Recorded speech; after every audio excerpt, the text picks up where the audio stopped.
E aí galera, joia, aqui é o Vitão novamente, dando continuidade a gravações dos tecidos do nosso corpo, beleza? Hoje vamos falar um pouquinho sobre o tecido sanguíneo. Então a nossa jornada dessa vez vai ser sobre o tecido sanguíneo, onde a gente vai dividir em mais ou menos 8 aulas a 9, de um formato que fique muito interessante para você aprender esse conteúdo. Eu fiz uma pequena modificação em relação a esse conteúdo, principalmente em relação ao Rose e ao Junqueira. Eu modifiquei ele à medida que eu vou botar a formação dele logo após eu vou falar um pouquinho sobre a célula que é formada. Beleza? Então vamos lá. Hoje vai ser a nossa introdução falando sobre o tecido sanguíneo e hematopoético. Como que surge esse tecido, como que ele é feito e a partir do que. Então, a primeira coisa que a gente tem que saber é que esse tecido é um tecido que é derivado do tecido conjuntivo. Como assim, Vitão? Derivado do tecido conjuntivo. Ele é um conjuntivo que se transforma em tecido hematopoético. Qual o tecido hematopoético? A medula óssea. A medula óssea que vai formar as células do sangue, beleza? Só que antes de continuar para a formação das células do sangue, eu quero lembrar uma sequência de formação, aonde a gente vai começar com células tronco totipotente. O que é essa célula tronco totipotente? A célula tronco totipotente, ela pode se autodividir e fazer novas células, ou ela pode se dividir virando célula pluripotente, e logo a se tornar pluripotente, ela pode se tornar umas células do sangue, ou qualquer tipo de célula. Então é assim, ó, a totipotente, ela pode virar qualquer coisa.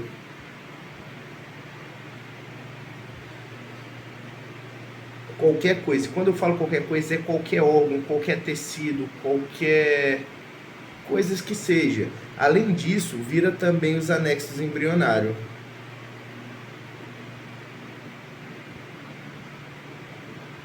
Além dos anexos embrionários, aí a gente desce essa escala. Quando a gente desce essa escala, que a gente vira pluripotente, ela vai virar qualquer tecido, qualquer órgão, mas ela não vira anexo. Então, a partir da pluripotente, ela já não vira anexo. Então, ela não pode ter anexo. Geralmente, a totipotente ocorre nos primeiros dias de gestação. Já a pluripotente já está em quase todo o período, e depois disso ela se torna multipotente, que é as nossas células. Então pensa comigo, a pluripotente vai lá, forma o tecido, vamos falar de um tecido hematopoético, e após fazer esse tecido hematopoético, ela vai lá e se torna célula sanguínea. Então ela vai fazendo meio que uma cascata de desenvolvimento. Lembrando que ela sempre está renovando e sempre criando células novas. Como nosso estudo aqui é focado em células do sangue, a gente vai falar mais sobre célula sanguínea. Mas poderia essa pluripotente se transformar num tecido adiposo e depois células adipócitas, num tecido nervoso. Então a pluripotente ela pode virar qualquer uma. Depois, ela virando multi, ela vai fazer as células. Tranquilo?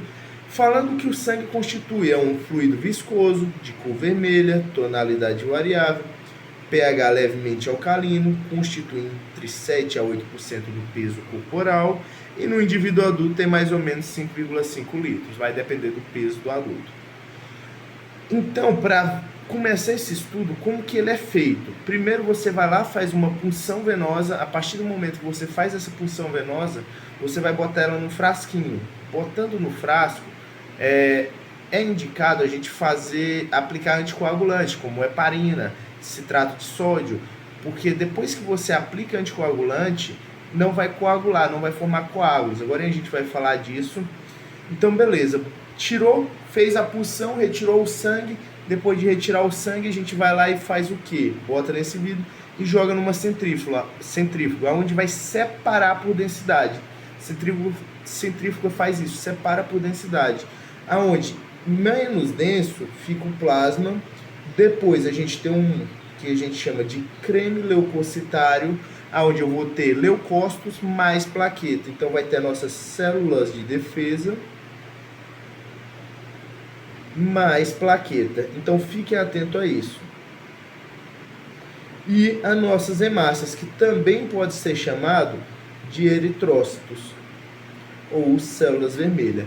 Então a gente vai seguir essa sequência. Hoje a gente vai falar um pouquinho do plasma, não vai aprofundar muito, o livro em si não aprofunda muito. E depois a gente vai começar uma sequência de tecido hematopoético, falando de granulocitopoiese, linfocitopoiese, eritrocitopoiese. Então a gente vai seguindo essa sequência. Beleza. Também existe outro estudo que é com a microscopia óptica, onde você vai puncionar seu dedo. Puncionando seu dedo, você vai espremer ele e retirar uma gotícula. A partir do momento que você retira essa gotícula, você vai botar numa película, numa lâmina que a gente chama, e vai vir com a lamínula, que muitas vezes é outra, pode ser outra lâmina, vai empurrar para frente e jogar para trás. Com isso eu vou deixar um espessamento de sangue, vai deixar ele mais uniforme. Logo após isso a gente vai banhar ele em hematoxilina e eosina para poder colorir. Colorindo ele, a gente vai conseguir visualizar as células do nosso sangue. Então, depois de formar essa película e passar ele nos produtos, a gente consegue visualizar. Só que agora a gente faz o estudo através de microscopia. Então esse é um estudo feito que a gente chama de microscopia óptica, feito através de gota espessa. Beleza? E quando a gente vai no microscópio, a gente visualiza algumas células. Hemácia, a gente vai visualizar ela toda rosinha sem seu núcleo, porque lembrar que a hemácia é anuclear. O basófilo é uma célula que quando a gente vê muitos grânulos, a gente já imagina que é ele. Porque ele é bem denso, ele parece muito mastócito, por ter muitos grânulos. Além da sua função ser parecida com a do mastócito, mastócito. Beleza. Lembrando, se eu não vejo núcleo, eu estou falando um basófilo. Às vezes eu posso ver fragmentos de partículas pintadas. Então isso aqui vai ser nossas plaquetas. Depois eu posso também ver eosinófilo, onde o eosinófilo ele tem um formato bilobulado. Então, viu uma bilobulação, já tem que pensar no nosso eosinófilo, beleza? Além disso, a gente pode ver linfócitos que tem um formato de carroça quando ativado. Então, o linfócito grande, ele é ativado, tem um formato de carroça, coisa mais linda. Além disso, a gente pode ver nosso neutrófilo, que geralmente tem 3 a 5 segmentos, beleza? Vendo isso, a gente consegue saber se a pessoa está doente, não está doente, se está com infecção recente, se não está com infecção recente. O nosso monócito também, esquecendo de falar, ele que vira macrófago nos nossos tecidos, no tecido conjuntivo é macrófago, no fígado é célula de Campfield, no tecido nervoso, se eu não me engano, é astrócito. Então ele vai modificando o nome à medida que vai indo para algum tecido. Então pensa, é um tecido que se modifica, ou uma célula que se modifica a partir do tecido. Bacana. Agora a gente separou. Lembra que eu falei que a gente faz heparina ou citrato de sódio para evitar coagulação? Se a gente não fizer, a gente vai formar uma rede de coágulo. E essa rede de coágulo é devido à presença de fibrinas. Essas fibrinas que vai parecer uma rede.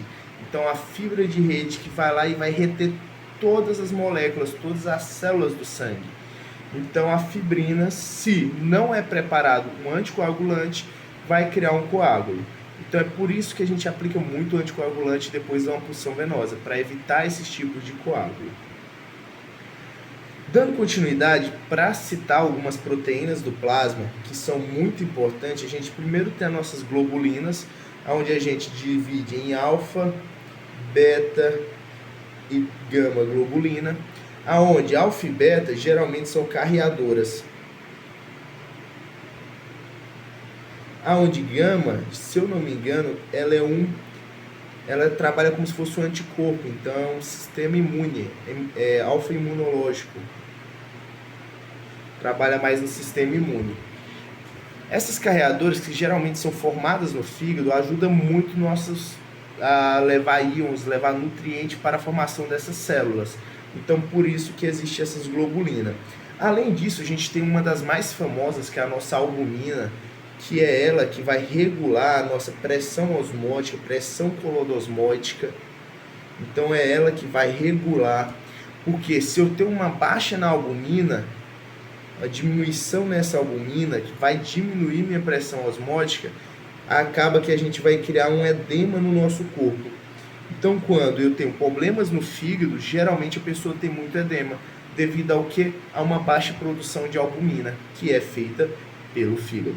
Além disso, a gente tem um fibrinogênio que participa no processo de coagulação sanguínea. Não pode esquecer disso, que vai formar aquela rede de fibrina.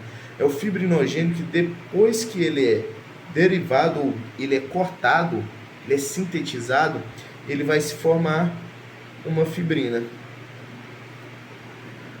Além disso, a gente tem outros componentes muito importantes, alfa e beta globulina, são transporte de íons e moléculas, quando a gente já falou, fibrinogênio, coagulação, albumina, que regula a nossa pressão colodosmótica, transporta outras moléculas, fatores de coagulação.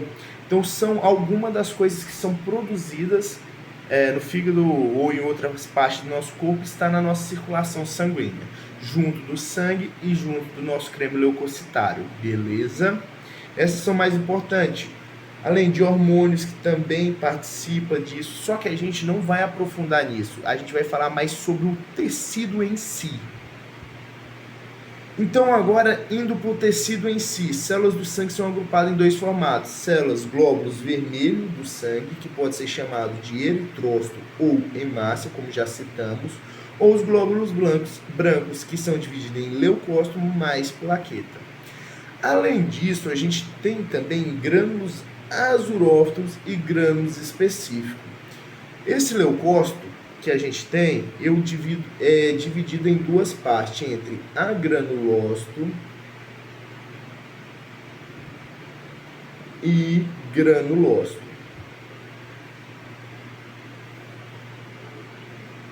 É muito legal porque a gente tem uma mentalidade que a gente aprende durante o cursinho, a gente aprende durante a faculdade, que A é um verbo de negação para algumas palavras. Só que na histologia não é assim. Quando eu falo um agranulócito, amielínico, não significa que eu não tenha o que era para ter. Significa que eu tenho apenas um. Então, o agranulócito, nesse caso, vai ter apenas um tipo de grânulo, que vai ser um grânulo chamado de azurófito. E qual que são as células, Vitão? Dos grânulos azurófitos, eu tenho meus linfócitos e tenho os meus monócitos.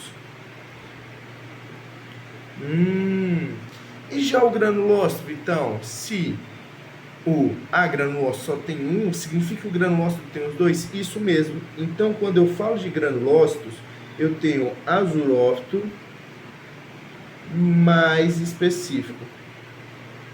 Caraca, que massa! E qual que são essas células? Essas células eu gosto de falar que são do bem. Aonde eu tenho basófilo,